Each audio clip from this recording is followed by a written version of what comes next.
আসসালামু আলাইকুম ওয়া রাহমাতুল্লাহ। সম্মানিত দর্শক ও শ্রোতা, কোটি, কোটি মানুষ সূরা ফাতিহার এভাবে আমল দ্বারা কি হয়েছে? উপকৃত হয়েছে। এভাবে আমরা হাদিস শরীফে অসংখ্য হাদিস শরীফ পেয়েছি। রাসূল সাল্লাল্লাহু আলাইহি সাল্লামের কাছে কোন সাহাবা এসে যদি বলতেন, "ইয়া রাসূলাল্লাহ, আমি খুব মুসিবতে পড়ে গেছি।" তখন রাসূল সাল্লাল্লাহু আলাইহি সাল্লাম বলতেন, "তুমি বেশি করে সূরা ফাতিহা পাঠ করো। তোমার মুসিবত দূর হয়ে যাবে।" সুবহানাল্লাহ, সুবহানাল্লাহ।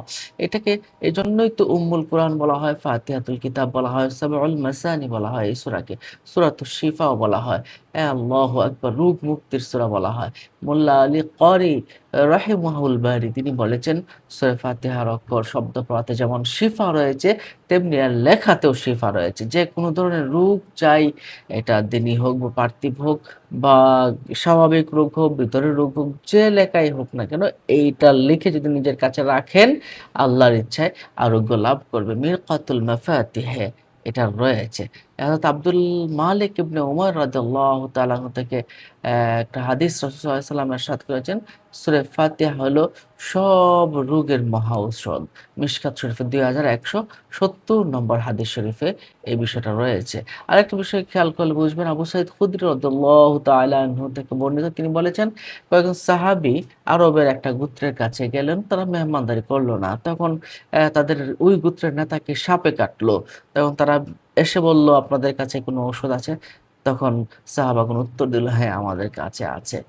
তবে আমাদের মেহমানদারি করাতে হবে এবং আমাদেরকে ১ পাল বকরি আমাদেরকে দিতে হবে।" তারা রাজি হয়ে গেল। তারা একজন সাহাবী তিনি কি করলেন? সূরা ফাতিহা পড়ে ৭ বার পড়ে তিনি মুখের থুতু ওই জায়গায় ক্ষতের ভিতরে লাগিয়ে দিলেন। ফলে বিষ নেমে গেল এবং সুস্থ হয়ে গেল। সাহাবীরা বকরি খেলেন এবং নিয়ে আসলেন এবং রাসূল সাল্লাল্লাহু আলাইহি ওয়াসাল্লাম জানতে চাইলেন, এটা কি ঠিক হলো কিনা? রাসূল সাল্লাল্লাহু আলাইহি ওয়াসাল্লাম মুচকি হাসলেন। মুচকি হেসে বললেন, "বকরিগুলো তোমরা নিয়ে যাও এবং আমার জন্য একটা অংশ রেখে দিও।" অর্থাৎ এটা তিনি পছন্দ করলেন। ৫৬০০ বুখারী শরীফের হাদিস শরীফে এই বিষয়টা কিন্তু রয়েছে। সম্মানিত দর্শক ও শ্রোতা, যদি কেউ অসুস্থ হয়ে যায়, মারাত্মক ধরনের অসুস্থ, যদি কেউ সূরা ফাতিহা ৪০ বার পানির উপর ফু দিয়ে, কোনো জ্বরে আক্রান্ত লোক লোক অ জ্বরে আক্রান্ত কোনো মানুষের উপরে মুখমণ্ডলে এবার ছিটিয়ে দেওয়া হয়, তাহলে এর বরকতে তার রোগ দূর হয়ে যায়। আর আরেকটা গুরুত্বপূর্ণ আমল, এবং জাফর সাদিক রাদিয়াল্লাহু তাআলা আনহু তিনি এই আমলটা করেছেন এবং দিয়েছেন।